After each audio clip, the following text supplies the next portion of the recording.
You crave them. You think about them constantly. You feel this aching pull, this magnetic obsession. But here's the truth. Craving isn't love. Craving is a clue. Because when you're healed, love feels calm. And when you're not, it feels like hunger. So let's talk about what your craving is really telling you. Craving is not a connection. Craving someone doesn't mean you love them. It means you're emotionally activated by them. And there's a difference.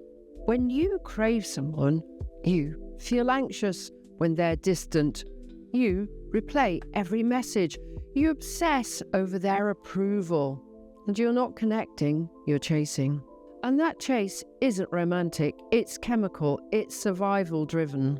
You crave what feels unavailable because somewhere in your past, love was inconsistent. So now your nervous system equates to longing with love. But healthy love doesn't make you ache. It makes you exhale. So let's look at why craving feels so powerful. Let's break down the biology.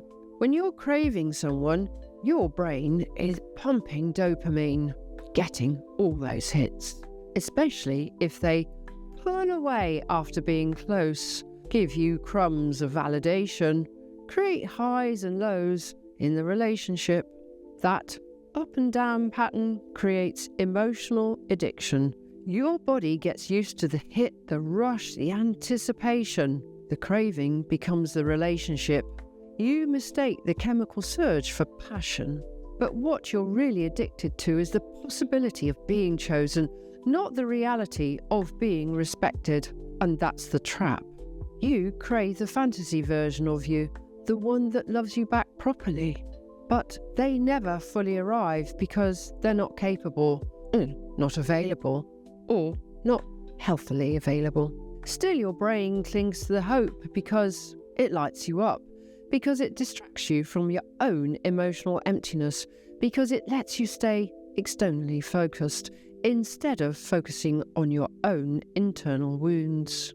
So let's look at what your craving is actually about. Here's the uncomfortable truth. When you crave someone deeply, obsessively, it's rarely about them. It's about proving your worth, healing an old rejection, winning validation you never got as a child. You don't want them, you want the version of yourself you think you'll be once they love you back. And you'll say, when they see how good I am, I'll finally be good enough. If they choose me, it means I'm lovable. But that's backwards. Healing means choosing yourself first. It means not needing someone else's desire to confirm your value. If your love depends on them loving you back, it's not love, it's self-abandonment. So let's look at signs you're craving, not loving. Here are some red flags that your feelings are craving-based.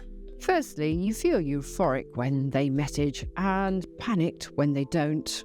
You overlook disrespect just to keep the connection alive.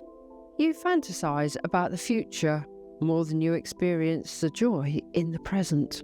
You feel more attached after conflict. You obsess over how to get their attention.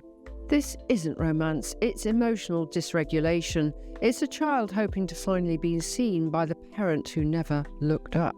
You're trying to complete an unfinished story, but that ending doesn't live in their hands.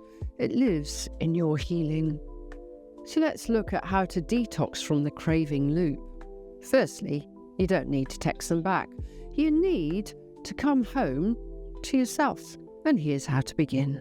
Label the craving. Call it what it is, a signal of emotional hunger, not love. Then sit with the emptiness.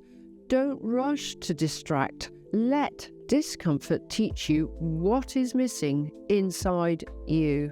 Rewrite the story and say, I'm not unlovable because they're distant. I'm not worthy because they disappeared. Then reparent the wound. Show yourself constant care, daily, even when it's hard. Practice self-connection. Spend time with people who make you feel seen without confusion. Let peace rewire your nervous system. Healing doesn't mean you never crave again. It means you don't answer the craving with desperation. You answer it with compassion.